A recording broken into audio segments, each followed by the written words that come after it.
C'est l'heure des télescopages de Bruno Donnet. Bonjour Bruno. Bonjour Philippe. Tous les jours Bruno, vous observez ici la fabrique médiatique. Et ce matin, après la parution d'un reportage photo dédié au président de la République, vous vous interrogez sur une fonction. Oui, ou plus exactement sur un fonctionnement, Philippe, car j'ai été témoin hier soir d'une petite querelle médiatique qui a fait naître en moi une grande question républicaine, carrément.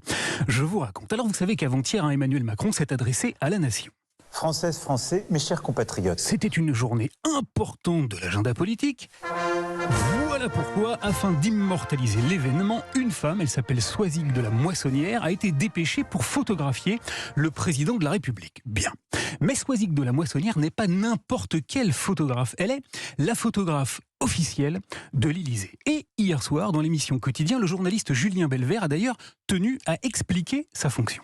Elle suit le président à la trace, elle est partout toujours présente dans un coin pour imprimer l'image des moments importants. Voilà, c'est à Soisig de la Moissonnière que l'on doit par exemple les photos d'Emmanuel Macron en sweat à capuche et barbe de 3 jours tentant de régler le conflit ukrainien depuis l'Élysée, ou encore ce cliché du président affalé sur un canapé, chemise ouverte et tout poil dehors après un meeting harassant. Alors, si notre confrère de Quotidien s'est intéressé à cette photographe, c'est pour deux raisons. 1.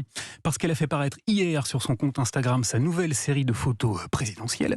Et 2. Parce qu'il est arrivé une petite mésaventure aux journalistes. Alors j'ai failli passer à côté de ce petit reportage car Soisig de la Moissonnière m'a bloqué sur Instagram. Eh oui, la photographe de l'Élysée l'a bloqué. Il s'est fait ban sur Insta. Du coup, Julien Belvert s'est un peu vexé. Il a commencé par expliquer qu'il n'était pas le seul à être snobé par la photographe. Accès à rien, c'est le cas de pas mal de journalistes de la rédaction.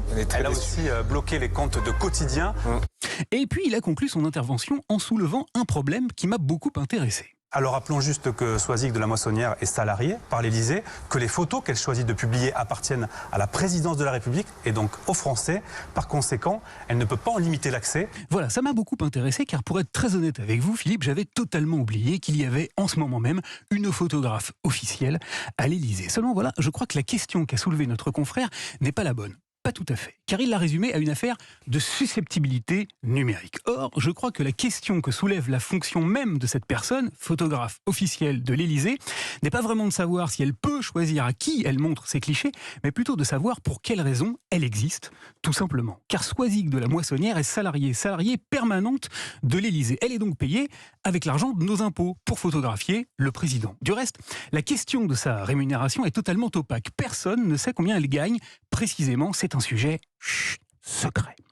Le quotidien Libération a révélé qu'elle avait perçu 16 000 € entre juin et août 2016 pour des photos de campagne du candidat Macron. Le journal Le Monde affirme qu'à partir de février 2017, la photographe a été salariée par le parti En Marche à hauteur de 5 000 € tous les mois, mais depuis 6 ans qu'elle est payée avec de l'argent public, personne ne sait combien empoche Soisig de la Moissonnière pour faire ses photos, comme quoi même à l'époque du numérique, il y a toujours un moment où l'argent tique. Alors, tous les présidents de la République ont eu un photographe officiel, mais il n'était payé que pour réaliser le portrait officiel lui aussi du président de la République, celui qui trône dans les mairies. François Hollande avait choisi Raymond Depardon, Chirac Bettina Reims, mais aucun des prédécesseurs d'Emmanuel Macron n'avait encore salarié, mensualisé une photographe aux frais de la princesse pour prendre des images de lui partout et tout le temps.